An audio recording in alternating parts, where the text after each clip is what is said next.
이 영상을 끝까지 보면 평생 가난에서 벗어날 수 있는 비밀을 얻으실 수 있습니다. 혹시 매일 아침 일어나서 거울을 보며 한숨을 쉬신 적 있으신가요? 또 다른 평범한 하루가 시작된다고 생각하면서 말입니다.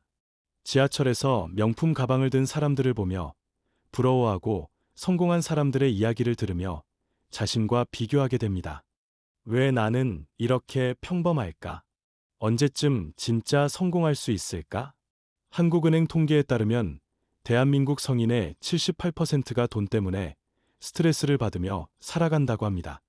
그리고 놀랍게도 92%의 사람들이 자신의 외모에 만족하지 못한다고 답했습니다.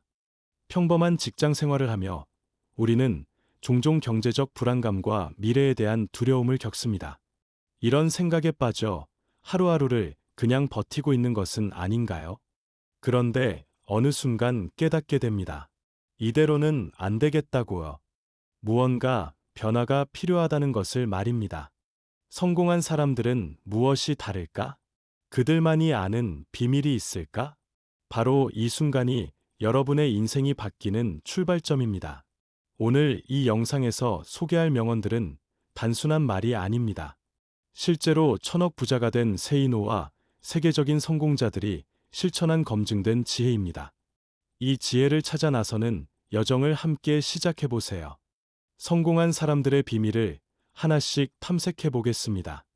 벤저민 프랭클린의 시간 관리 철학부터 워렌 버핏의 투자 원칙 코코, 사넬의 품격론 헨리 포드의 소통법, 그리고 마지막으로 세이노의 현실적인 성공 전략까지 말입니다. 이 탐색 과정에서 여러분은 진정한 성공의 의미를 발견하게 될 것입니다.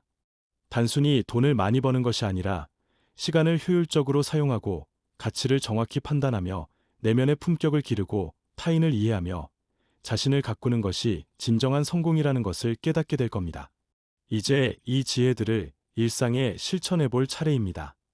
오늘부터 당장 적용할 수 있는 구체적인 방법들을 알려드리겠습니다. 그리고 이런 실천을 통해 변화된 마음가짐으로 일상으로 돌아가세요. 마지막으로 이 명언들을 실천한 결과로 여러분의 삶에 찾아올 긍정적인 변화를 경험하게 될 것입니다. 특히 현대인들에게 진정한 부와 성공은 단순히 돈을 많이 버는 것이 아니라 삶의 품격을 높이고 자신감을 갖는 것입니다. 오늘은 부와 성공에 관한 5가지 명언과 그 실천 방법을 알려드리겠습니다. 특히 마지막에 소개할 세이노의 명언은 여러분의 삶을 완전히 바꿀 수 있습니다. 이 명언들을 실천한 사람들은 모두 인생이 바뀌었다고 말합니다. 평생 한 번은 꼭 들어봐야 할 명언들이니까 지금 바로 시작해보세요. 이 지식을 모르고 살면 평생 후회하실 겁니다. 첫째, 벤저민 프랭클린의 명언입니다. 시간은 돈이다라는 말은 누구나 한 번쯤 들어보셨을 겁니다. 하지만 진짜 의미를 아는 사람은 많지 않습니다. 이 한 문장이 그를 역사상 가장 성공한 인물 중 한 명으로 만들었습니다. 벤저민 프랭클린은 미국 건국의 아버지 중 한 명으로 인쇄업자에서 시작해 과학자, 외교관, 정치가가 된 인물입니다. 그는 가난한 집안에서 태어나 17명의 형제 중 막내로 자랐습니다. 아버지는 양초와 비누를 만드는 작은 가게를 운영했고 가족 모두가 하루하루 살아가기도 힘든 상황이었습니다. 12살부터 형의 인쇄소에서 일하며 스스로 성공을 일궈낸 자수성가형 인물입니다. 어린 시절 프랭클린은 하루 14시간씩 일해도 돈이 모이지 않는 현실에 좌절했습니다.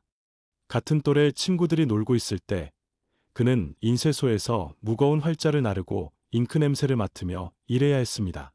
손은 늘 잉크로 더러워져 있었고 등은 구부정해졌습니다. 그러던 어느 날 성공한 상인을 만나 깨달음을 얻었습니다. 그 상인은 같은 시간을 일해도 훨씬 더 많은 돈을 벌고 있었습니다. 바로 시간을 효율적으로 사용하는 방법을 알고 있었기 때문입니다. 상인은 프랭클린에게 말했습니다. 젊은이 시간을 허비하는 것은 돈을 바닥에 버리는 것과 같네라고요. 이 말이 프랭클린의 인생을 바꿔놓았습니다. 이 명언은 그가 청년 시절 시간 관리의 중요성을 깨달으며 탄생한 것입니다. 프랭클린은 매일 새벽 5시에 일어나 하루 일과를 계획하고 밤 10시에 잠자리에 들며 철저한 시간 관리를 실천했습니다. 그는 하루를 13개 시간대로 나누어 각각의 시간에 해야 할 일을 정확히 정했습니다. 아침 5시부터 8시까지는 독서와 계획 세우기, 8시부터 12시까지는 가장 중요한 업무, 오후에는 만남과 협상 시간으로 활용했습니다. 심지어 식사 시간과 휴식 시간까지 정확히 정해놓고 지켰습니다. 그는 매일 저녁 자기 전에 하루를 돌아보며 시간을 어떻게 사용했는지 기록했습니다. 현대적 해석으로 보면 시간을 효율적으로 사용하는 사람이 결국 경제적 성공을 이룬다는 의미입니다. 시간 관리는 곧 인생 관리이며 부의 첫 번째 원칙입니다. 같은 24시간을 사는데 어떤 사람은 부자가 되고 어떤 사람은 평생 가난할까요? 바로 시간 사용법의 차이입니다. 부자들은 시간을 투자하고 가난한 사람들은 시간을 소비합니다. 스마트폰으로 유튜브를 보는 시간과 독서를 하는 시간은 같은 1시간이지만 결과는 완전히 다릅니다. 첫 번째 사례로 노벨 경제학상을 받은 게리 베커 교수는 시간이야말로 가장 희소한 자원이라고 말했습니다. 그는 젊은 시절부터 시간 배분을 정확히 계산해서 연구에 투자했고 그 결과 경제학계의 최고 권위인 노벨상을 받을 수 있었습니다. 두 번째 사례로 스티브 잡스는 매일 아침 같은 시간에 일어나 중요한 일부터 처리하는 시간 관리 원칙을 평생 지켰습니다. 그는 아침 6시에 일어나 1시간 동안 명상과 운동을 하고 7시부터 가장 창의적인 업무를 시작했습니다. 점심시간에는 직원들과 간단한 미팅을 하고 오후에는 제품 개발에 집중했습니다. 저녁에는 가족과 시간을 보내되 9시 이후에는 다음날 계획을 세웠습니다. 그 결과 애플을 세계 최고의 기업으로 만들 수 있었습니다. 세 번째 사례로 한국의 대기업 회장들 대부분도 새벽 운동과 독서로 하루를 시작하며 시간의 소중함을 실천하고 있습니다. 삼성의 이건희 회장은 새벽 5시에 일어나 골프 연습을 하며 하루를 시작했고 현대의 정주영 회장은 새벽 4시 30분에 일어나 현장을 둘러보는 것으로 하루를 시작했습니다.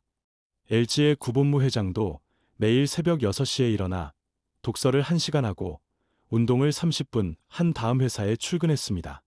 이들은 모두 시간이 가장 소중한 자산이라는 것을 알고 있었습니다. 심리학자들은 시간 관리 능력이 높은 사람일수록 스트레스가 적고 성취감이 높다는 연구 결과를 발표했습니다. 하버드 대학교 연구팀이 20년간 추적 조사한 결과 시간 관리를 잘하는 사람이 그렇지 않은 사람보다 평균 연봉이 3배 이상 높았다고 합니다. 또한 시간 관리 능력이 높은 사람들은 건강 상태도 더 좋고 인간관계도 더 원만하다고 밝혀졌습니다. 스탠포드 대학교 연구에서는 시간 관리 능력이 높은 사람일수록 창의성도 높다는 결과가 나왔습니다.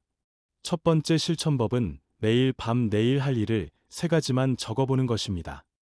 중요도 순서대로 1번, 2번, 3번으로 번호를 매기고 다음날 아침에 한 번부터 시작하세요. 이때 중요한 것은 1번 일을 끝내기 전에는 절대 2번 일을 시작하지 않는 것입니다. 두 번째 실천법은 아침에 일어나자마자 가장 중요한 일부터 처리하는 습관을 만드는 것입니다. 스마트폰을 보기 전에 가장 중요한 일 하나를 끝내는 것만으로도 하루가 완전히 달라집니다. 세 번째 실천법은 시간 기록표를 작성해 자신이 어디에 시간을 쓰는지 파악하고 불필요한 시간을 줄여나가는 것입니다. 일주일 동안 매 시간마다 무엇을 했는지 정확히 기록해보세요. 깜짝 놀랄 만큼 많은 시간을 의미 없는 일에 쓰고 있다는 것을 발견하게 될 겁니다. 유튜브 시청 시간이 하루 3시간이라면 일주일에 21시간, 한 달에 90시간을 버리고 있는 것입니다. 이 시간을 독서나 운동 또는 부업에 투자한다면 1년 후에는 완전히 다른 사람이 되어 있을 겁니다. 시간을 돈처럼 아껴 쓰신 적 있으신가요? 둘째, 워렌 버핏의 명언입니다. 가격은 당신이 지불하는 것이고 가치는 당신이 얻는 것이다라고 했습니다. 이 한 문장이 그를 세계 최고의 투자자로 만들었고 수많은 사람들을 부자로 만들어준 비밀입니다.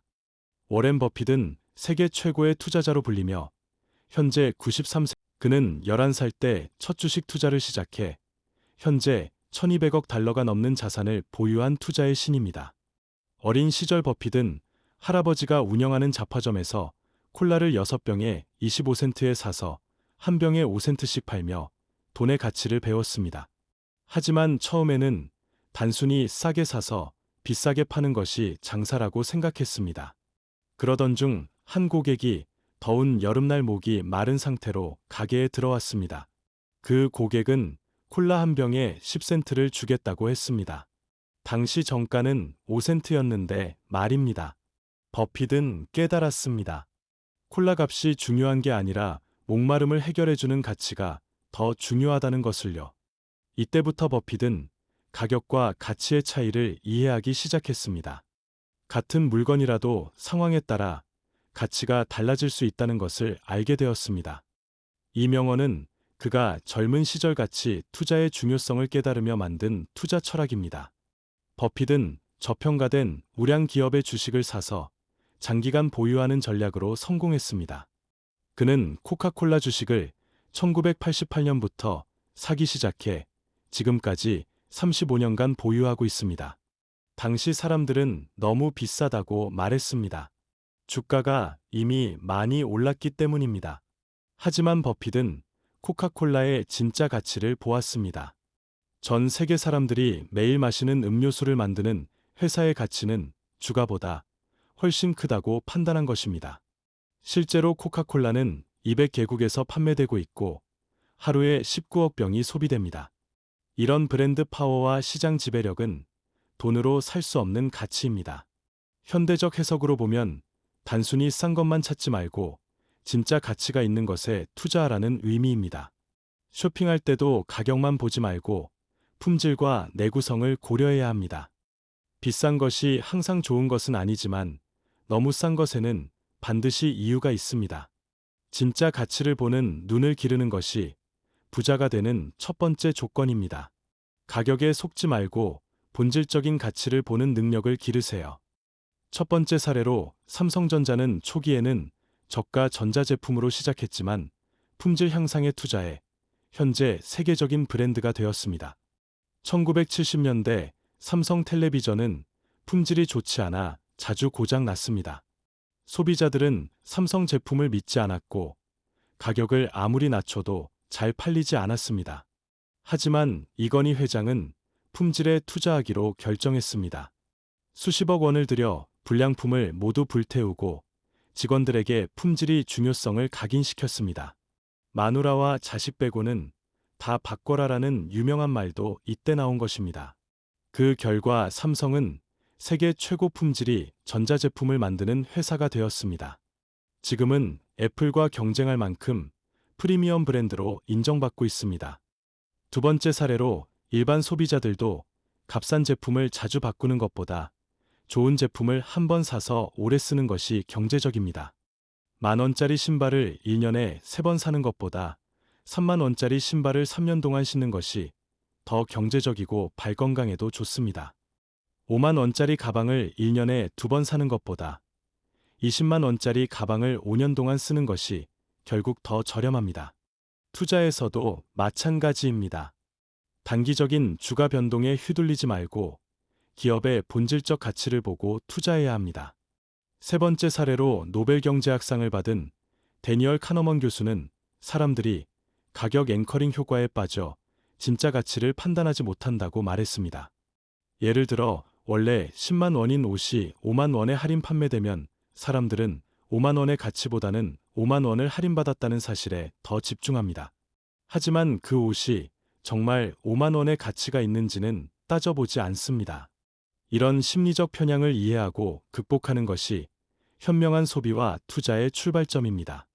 첫 번째 실천법은 무언가를 살 때 가격을 사용 기간으로 나누어 하루 비용을 계산해 보는 것입니다.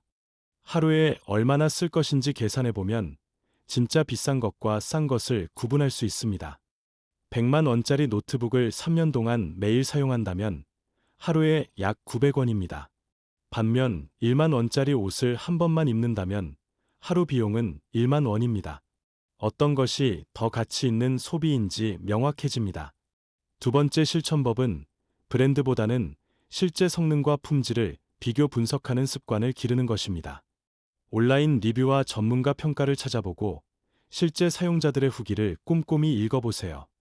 광고나 마케팅에 속지 말고 객관적인 정보를 바탕으로 판단하세요. 세 번째 실천법은 투자할 때도 주가보다는 기업의 실제 가치와 미래 전망을 분석하는 능력을 기르는 것입니다. 재무제표를 읽고 업계 동향을 파악하며 장기적 관점에서 투자하는 안목을 기르세요. 주식이 오르고 내리는 것에 일희일비하지 말고 그 회사의 본질적인 가치가 무엇인지 파악하세요. 가격과 가치를 구분해서 생각해 보신 적 있으신가요? 실천 과제를 드리겠습니다. 오늘부터 일주일 동안 구매하려는 모든 물건에 대해 가격을 사용 기간으로 나누어 하루 비용을 계산해 보세요. 예를 들어 10만 원짜리 옷을 100번 입을 예정이라면 하루 1,000원의 가치입니다. 3만 원짜리 신발을 300일 신을 예정이라면 하루 100원의 가치입니다. 이렇게 계산하다 보면 진짜 가치 있는 소비와 그렇지 않은 소비를 구분할 수 있게 됩니다. 놀랍게도 비싼 것이 더 경제적인 경우가 많다는 것을 발견하게 될 겁니다. 셋째, 코코 샤넬의 명언입니다. 사치는 겉으로 드러나지 않는다. 진정한 사치는 내면에서 나온다고 했습니다. 이 말을 이해하는 순간 여러분의 품격이 달라질 겁니다. 진정한 부자와 가짜 부자를 구분하는 결정적인 차이가 바로 여기에 있습니다. 코코 샤넬은 20세기 패션계를 혁신한 디자이너로 가난한 고아원에서 자란 어려운 배경을 가졌습니다. 그녀는 12살에 어머니를 잃고 아버지에게 버림받아 수녀원에서 자랐습니다. 그곳에서 바느질을 배우며 훗날 패션 디자이너가 될 꿈을 키웠습니다. 어린 시절 샤넬은 다른 아이들과 달리 화려한 옷을 입을 수 없었습니다. 항상 검은색 수녀복만 입어야 했고 장신구도 할 수 없었습니다. 하지만 이런 환경이 오히려 그녀만의 독특한 미적 감각을 만들어 주었습니다. 단순함 속에서도 아름다움을 찾는 능력을 기르게 된 것입니다. 그녀는 여성들을 코르셋의 속박에서 해방시키고 실용적이면서도 우아한 패션을 만든 혁신가입니다. 20세기 초 여성들은 코르셋으로 허리를 조이고 무거운 드레스를 입어야 했습니다. 호흡하기도 힘들고 움직이기도 불편했지만 그것이 여성의 아름다움이라고 여겨졌습니다. 샤넬은 이런 관습에 반대했습니다. 아름다움은 불편함이 아니라 자신감에서 나온다고 믿었기 때문입니다. 이 명언은 그녀가 진정한 아름다움과 품격의 의미를 깨달으며 탄생한 철학입니다. 어느 날 부유한 고객이 샤넬에게 말했습니다. 더 화려하고 비싼 장식을 달아달라고요. 다른 사람들이 자신의 부를 알 수 있도록 말입니다. 하지만 샤넬은 거절했습니다. 진정한 우아함은 화려함에서 나오는 것이 아니라 단순함과 자연스러움에서 나온다고 믿었기 때문입니다. 돈이 많다는 것을 과시하는 것은 오히려 품격을 떨어뜨린다고 생각했습니다.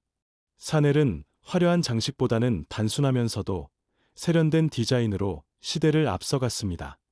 그녀가 만든 리틀 블랙 드레스는 100년이 지난 지금도 여전히 사랑받고 있습니다. 단순하지만 어떤 자리에서든 우아하게 보이는 마법 같은 옷입니다. 현대적 해석으로 보면 겉모습을 치장하는 것보다 내면의 품격과 교양을 기르는 것이 진짜 사치라는 의미입니다. 진정한 부자는 돈을 과시하지 않고 자연스러운 품격으로 인정받습니다. 명품 가방을 들고 다니는 것보다 깊이 있는 대화를 나눌 수 있는 교양이 더 큰 사치입니다. 비싼 음식을 먹는 것보다 음식의 문화와 역사를 아는 것이 진정한 미식가입니다. 비싼 차를 타는 것보다 책을 읽고 생각하는 시간을 갖는 것이 더 큰 사치입니다. 첫 번째 사례로 스티브 잡스는 늘 검은 터틀넥과 청바지만 입었지만 그의 철학과 비전이 사람들을 감동시켰습니다. 그는 옷에 신경 쓸 시간에 창의적인 일에 집중하고 싶다고 말했습니다. 매일 아침 옷을 고르는 시간조차 아깝다고 생각했습니다. 단순한 옷차림이지만 그가 내뿜는 아우라는 누구도 따라할 수 없었습니다. 그의 프레젠테이션을 보면 옷이 아니라 그 사람 자체에서 나오는 카리스마를 느낄 수 있습니다. 두 번째 사례로 한국의 정주영 회장도 검소한 생활을 하면서도 그는 평생 같은 시계를 차고 같은 양복을 입었지만 세계적인 기업가로 인정받았습니다. 직원들은 그의 소박한 모습에서 오히려 더 큰 존경심을 느꼈다고 말합니다. 진정한 품격은 물건이 아니라 그 사람의 생각과 행동에서 나오기 때문입니다. 세 번째 사례로 록펠러 가문의 후손들은 세계 최고의 부자이지만 검소한 생활로 유명합니다. 그들은 진정한 부는 과시하는 것이 아니라 내면에서 우러나오는 품격이라고 믿기 때문입니다. 현재 가문의 총수인 데이비드 록펠러 주니어는 평범한 옷을 입고 지하철을 타고 다니는 것으로 유명합니다. 그는 돈을 과시하는 것보다 사회에 기여하는 것이 더 의미 있다고 말합니다. 심리학 연구에 따르면 내적 동기가 강한 사람이 예적 보상에만 의존하는 사람보다 더 큰 성취를 이룬다고 합니다. 스탠포드 대학교 연구팀이 30년간 추적 조사한 결과 내면의 만족을 추구하는 사람이 예적 과시를 추구하는 사람보다 더 행복하고 성공적인 삶을 산다고 발표했습니다. 또한 하버드 대학교 심리학과 연구에서는 물질적 소유에 집착하는 사람일수록 우울감이 높고 인간관계가 원만하지 못하다는 결과가 나왔습니다. 예일 대학교 연구에서는 내면의 교양과 지식이 풍부한 사람일수록 창의성과 문제 해결 능력이 뛰어나다고 밝혔습니다. 첫 번째 실천법은 매일 독서를 통해 내면의 지식과 교양을 쌓는 것입니다.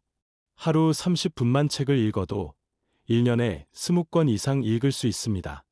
한 달에 2권씩만 읽어도 10년 후에는 240권의 책을 읽게 됩니다.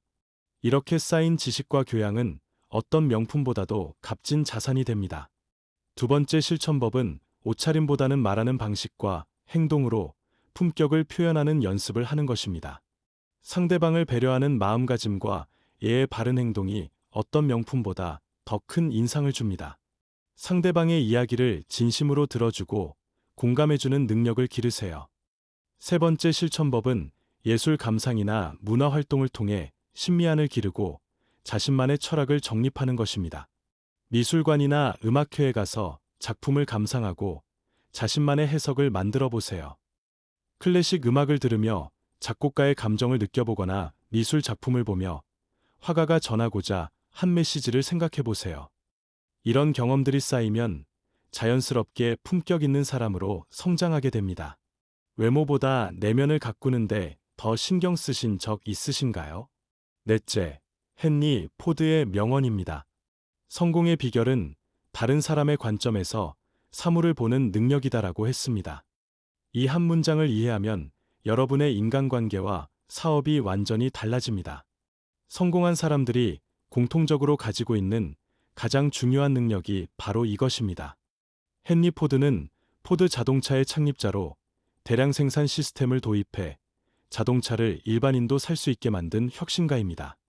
그는 미시간주의 농부의 아들로 태어나 기계에 관심이 많아 스스로 엔진을 만들고 연구하며 자동차 산업을 개척했습니다.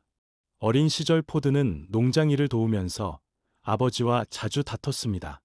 아버지는 농사가 안전하고 확실한 일이라고 했지만 포드는 기계에 더 관심이 많았습니다. 매일 똑같은 농장 일이 지겨웠고 더 큰 세상에서 일하고 싶었습니다. 16살 때 집을 떠나 디트로이트로 가서 기계공으로 일하기 시작했습니다. 처음에는 자신이 만들고 싶은 기계만 생각했습니다. 더 빠르고 더 정교한 엔진을 만드는 것이 목표였습니다. 하지만 곧 깨달았습니다. 아무리 좋은 기계를 만들어도 사람들이 원하지 않으면 팔리지 않는다는 것을요. 고객이 원하는 것을 만들어야 성공할 수 있다는 것을 깨달았습니다. 이 명언은 그가 고객의 입장에서 생각하며 모델 T를 개발할 때 깨달은 경영 철학입니다. 당시 자동차는 부자들만 살 수 있는 사치품이었습니다. 한 대에 $3,000가 넘었는데 이는 당시 평균 연봉의 3배가 넘는 금액이었습니다. 대부분의 자동차 회사들은 더 화려하고 더 비싼 자동차를 만드는 데 집중했습니다. 하지만 포드는 다르게 생각했습니다. 자동차를 부자들만의 전유물이 아닌 모든 사람이 쓸 수 있는 교통수단으로 만들고자 했습니다. 그는 일반 사람들의 입장에서 생각했습니다. 얼마나 저렴해야 일반인도 살 수 있을까? 어떤 기능이 꼭 필요하고 어떤 것은 없어도 될까? 이런 고민 끝에 모델 T를 만들었습니다. 가격은 $850로 기존 자동차의 4분의 1 수준이었습니다. 화려한 장식은 없었지만 실용적이고 튼튼했습니다. 결과적으로 모델 T는 역사상 가장 성공한 자동차가 되었습니다. 15년간 1,500만 대가 팔렸고, 당시 미국 자동차 시장의 절반을 차지했습니다. 현대적 해석으로 보면 성공하려면 자신의 시각에만 갇혀 있지 말고 상대방의 입장에서 생각하는 능력을 기르라는 의미입니다. 비즈니스에서든 인간관계에서든 상대방을 이해하는 것이 성공의 열쇠입니다. 내가 좋아하는 것과 상대방이 원하는 것은 다를 수 있습니다. 성공한 사람들은 모두 이 차이를 이해하고 있습니다. 자신만의 관점에서 벗어나 다양한 시각으로 세상을 보는 능력을 기르세요. 첫 번째 사례로 아마존의 제프 베조스는 고객 중심 사고로 온라인 쇼핑의 혁신을 이뤄냈습니다. 고객이 무엇을 원하는지 끊임없이 연구하고 그에 맞는 서비스를 제공했습니다. 그는 매일 고객 불만 사항을 직접 읽어보고 해결책을 찾았습니다. 고객이 배송비 때문에 불만을 가지자 아마존 프라임 서비스를 만들었습니다. 고객이 상품을 찾기 어려워하자 추천 시스템을 개발했습니다. 고객이 리뷰를 보고 싶어 하자 상품 후기 시스템을 도입했습니다. 이 모든 것이 고객의 관점에서 생각한 결과입니다. 두 번째 사례로 성공한 영업사원들은 자신이 팔고 싶은 것보다 고객이 필요로 하는 것을 파악하는 능력이 뛰어납니다. 보험 영업에서 1등을 하는 사람들은 보험 상품을 설명하기 전에 고객의 상황을 먼저 파악합니다. 가족 구성원은 몇 명인지 연령대는 어떻게 되는지, 현재 가입한 보험은 무엇인지 꼼꼼히 알아봅니다. 그 다음에 고객에게 정말 필요한 보험만 추천합니다. 단기적인 매출보다는 고객의 만족을 우선시하기 때문에 장기적으로 더 큰 성과를 거둡니다. 세 번째 사례로 테슬라의 일론 머스크도 고객의 관점에서 생각하는 능력이 뛰어납니다. 사람들이 전기차에 대해 갖고 있던 편견을 깨기 위해 디자인과 성능 모든 면에서 기존 자동차보다 뛰어난 제품을 만들었습니다. 소비자들이 전기차는 느리고 디자인이 별로라고 생각한다는 것을 알고 가장 빠르고 멋진 전기차를 만들어 편견을 깨뜨렸습니다. 사회심리학에서는 타인의 관점을 이해하는 능력을 공감지능이라고 하며 이것이 높은 사람이 리더십과 소통 능력이 뛰어나다고 분석합니다. 하버드 비즈니스 스쿨 연구에 따르면 공감 능력이 높은 리더가 이끄는 팀의 성과가 평균 30% 이상 높다고 합니다. 또한 스탠포드 대학교 연구에서는 타인의 관점을 이해하는 능력이 높은 사람일수록 협상에서 더 좋은 결과를 얻는다고 밝혔습니다. MIT 연구에서는 다양한 관점을 수용하는 사람일수록 창의적인 문제 해결 능력이 뛰어나다는 결과를 발표했습니다. 첫 번째 실천법은 대화할 때 상대방의 말을 끝까지 들어보는 습관을 기르는 것입니다. 중간에 끼어들거나 반박하지 말고 상대방이 하고 싶은 말을 다 들어보세요. 그리고 상대방의 감정까지 읽으려고 노력하세요. 단순히 말의 내용뿐만 아니라 그 말 뒤에 숨은 진짜 의도까지 파악하려고 하세요. 두 번째 실천법은 상대방의 감정과 상황을 먼저 이해하려고 노력하고 그에 맞는 해결책을 제시하는 연습을 하는 것입니다. 왜 상대방이 그런 말을 하는지 그 뒤에 숨은 진짜 이유를 찾아보세요. 화가 난 고객에게는 먼저 공감해주고 문제를 해결해주세요. 세 번째 실천법은 다양한 사람들과 만나 대화하며 서로 다른 관점과 가치관을 이해하는 폭을 넓히는 것입니다. 나와 다른 생각을 가진 사람들을 만나 대화해보세요. 처음에는 불편할 수 있지만 시야가 넓어지는 경험을 하게 될 겁니다. 다른 나라 사람들과 대화하거나 다른 세대 사람들의 이야기를 들어보세요. 상대방의 입장에서 생각해 보신 적 있으신가요? 실천 과제를 드리겠습니다. 이번 주에 누군가와 의견이 다를 때 즉시 반박하지 말고 먼저 이렇게 물어보세요. 당신이 그렇게 생각하는 이유가 무엇인가요? 상대방의 관점을 완전히 이해한 후에 자신의 의견을 차근차근 말해보세요. 논쟁이 아니라 대화로 만들어 보세요. 놀라운 변화를 경험하게 될 겁니다. 상대방도 여러분을 더 다섯째, 세이노의 명언입니다. 부자가 되려면 외모를 꾸며라. 첫인상이 기회를 만든다고 했습니다. 이 말을 듣고 충격받으신 분들 많으실 겁니다. 하지만 이것이 냉혹한 현실입니다. 성공한 사람들만 아는 비밀 중 하나가 바로 이것입니다. 세이노는 한국의 대표적인 자수성가 부자로 40년간 투자와 사업으로 1,000억 원 이상의 자산을 축적한 인물입니다. 그는 가난한 집안에서 태어나 온갖 힘든 일을 하며 돈을 모으기 시작했고 부동산과 주식 투자로 큰 성공을 거두었습니다. 어린 시절 세이노는 정말 가난했습니다. 학교에 갈 때도 구멍난 신발을 신고 다녔고 옷도 형이 입던 것을 물려받아 입었습니다. 친구들이 새 옷을 입고 올 때 그는 낡은 옷을 입고 가야 했습니다. 선생님들도 세이노를 다른 아이들과 다르게 대했습니다. 성인이 되어 사업을 시작했을 때도 외모 때문에 무시당하는 일이 많았습니다. 은행에 대출을 받으러 가면 직원들이 대충 대해주었고 사업 파트너를 만날 때도 진지하게 받아들여지지 않았습니다. 좋은 아이디어와 사업 계획이 있어도 사람들이 그를 제대로 평가해주지 않았습니다. 이 명언은 그가 사업 초기의 외모 때문에 무시당한 경험을 바탕으로 깨달은 현실적인 조언입니다. 어느 날 세이노는 깨달았습니다. 내 능력이 부족한 게 아니라 사람들이 나를 제대로 평가할 기회조차 주지 않는다는 것을요. 사람들은 겉모습을 보고 그 사람을 판단한다는 현실을 받아들여야 했습니다. 그래서 돈을 벌기 시작하면서 외모 관리에 투자하기 시작했습니다. 좋은 양복을 맞춰 입고 구두도 좋은 것으로 신었습니다. 헤어스타일도 단정하게 관리하고 몸매도 관리했습니다. 심지어 걸음걸이와 말하는 방식까지 연습했습니다. 세이노는 돈을 벌기 시작하면서 옷차림과 외모 관리에 투자했고 그 결과 더 좋은 기회들이 찾아왔다고 말합니다.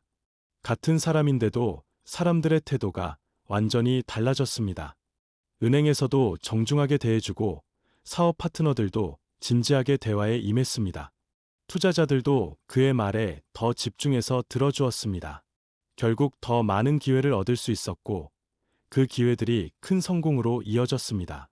현대적 해석으로 보면 외모는 개인의 브랜드이며 성공을 위한 필수 투자라는 의미입니다. 사람들은 첫 7초 안에 상대방에 대한 인상을 결정하고 이것이 이후 관계에 큰 영향을 미칩니다. 공정하지 않다고 생각할 수 있지만 이것이 현실입니다. 외모가 전부는 아니지만 첫 관문을 통과하는 데는 분명히 도움이 됩니다. 좋은 첫인상을 주면 상대방이 내 말을 더 집중해서 들어줍니다. 그러면 내 능력을 보여줄 기회가 더 많아집니다. 반대로 나쁜 첫인상을 주면 아무리 좋은 아이디어가 있어도 제대로 평가받기 어렵습니다. 첫 번째 사례로 애플의 스티브 잡스도 제품 발표회에서 항상 같은 스타일의 옷을 입었지만 그 자체가 그의 브랜드가 되었습니다. 검은 터틀넥과 청바지 그리고 운동화라는 단순한 조합이었지만 전 세계 사람들이 그 스타일을 떠올리면 스티브 잡스를 생각했습니다. 그는 옷 고르는 시간을 줄여서 더 중요한 일에 집중하고 싶다고 했지만 동시에 자신만의 독특한 브랜드를 만들어냈습니다.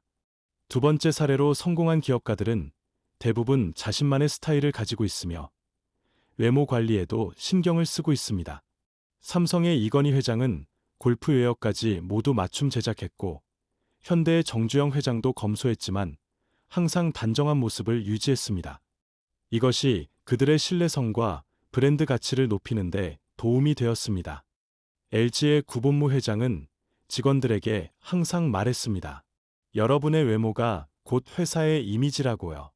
고객이 여러분을 보고 회사를 판단한다고 강조했습니다. 세 번째 사례로 페이스북의 마크 저커버그도 항상 같은 스타일의 회색 티셔츠를 입지만 그것도 하나의 브랜딩 전략입니다. 그는 젊고 혁신적인 이미지를 강조하기 위해 정장 대신 캐주얼한 옷을 선택했습니다. 이것이 그의 회사와 개인 브랜드에 어울리는 전략이었기 때문입니다. 심리학 연구에 따르면 외모가 좋은 사람이 면접이나 승진에서 유리하며 연봉도 평균 15% 이상 높다고 합니다. 미국 텍사스 대학교가 15년간 추적 조사한 결과 외모 관리를 잘하는 사람이 그렇지 않은 사람보다 승진 속도가 빠르고 연봉 상승률도 높았다고 발표했습니다. 이것을 외모 프리미엄이라고 부릅니다. 하버드 비즈니스 스쿨 연구에서도 첫인상이 좋은 사람이 협상에서 더 유리한 조건을 얻는다는 결과가 나왔습니다. 프린스턴 대학교 연구에서는 정치인의 외모만 보고도 선거 결과를 70% 이상 정확하게 예측할 수 있다는 놀라운 결과를 발표했습니다. 듀크 대학교 연구에서는 외모가 좋은 CEO가 이끄는 회사의 주가가 더 높다는 결과도 나왔습니다. 첫 번째 실천법은 매일 거울을 보며 단정한 모습을 체크하고 자신에게 어울리는 스타일을 찾는 것입니다.